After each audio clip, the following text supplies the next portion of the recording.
Yeah, we have the forms and pageantry of democracy in many countries, but very often a country like India, for instance, lacks the substance of democracy. So the aim of making democracy real as a dialogue is to see how we can all together learn to add some substance to our democracy. There have been so many stirring movements for democracy all over the world, but sometimes these great spring times of democracy have led to frightful seasons in some parts of the world. Then there are other parts of the world that have had so-called democracy for a good length of time. But there too, yes, there may be the pomp and pageantry of democracy and change of the guard at appropriate times, new people take over. But in many of these countries, such as India, where you've had regular elections, you still ask the question whether the weak are being heard at all, whether they have a voice, whether the strong pay for their crimes or not. Yes, democracy may be there in name, in form, in appearance, but making democracy real is an attempt to see how some substance can be added to democracy.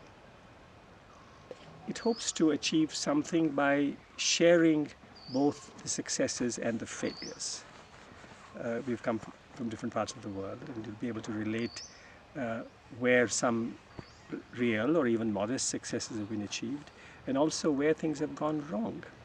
So by learning from the experiences of other countries, we hope to add to our equipment. Well, making democracy real is a dialogue, because in so many parts of the world, democracy seems to be a shouting game, not a listening exercise. Whereas it's clear that above all, democracy requires the willingness, the ability on the part of all of us to listen to points of view that we may not like, even strongly expressed points of view that we don't like. So listening is the heart of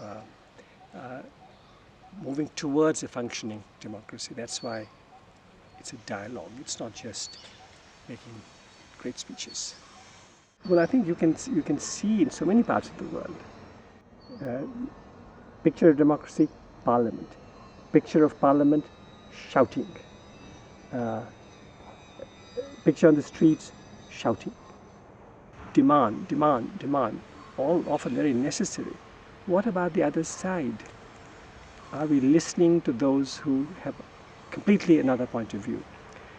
So that is why the listening aspect of it is very much at the center of this dialogue.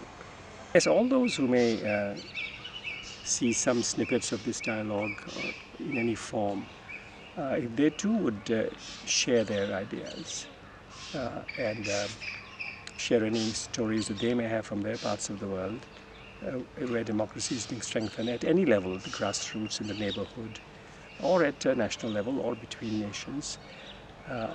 So share any news that you may have that's encouraging, and pass on anything that you find encouraging, what you see from this dialogue.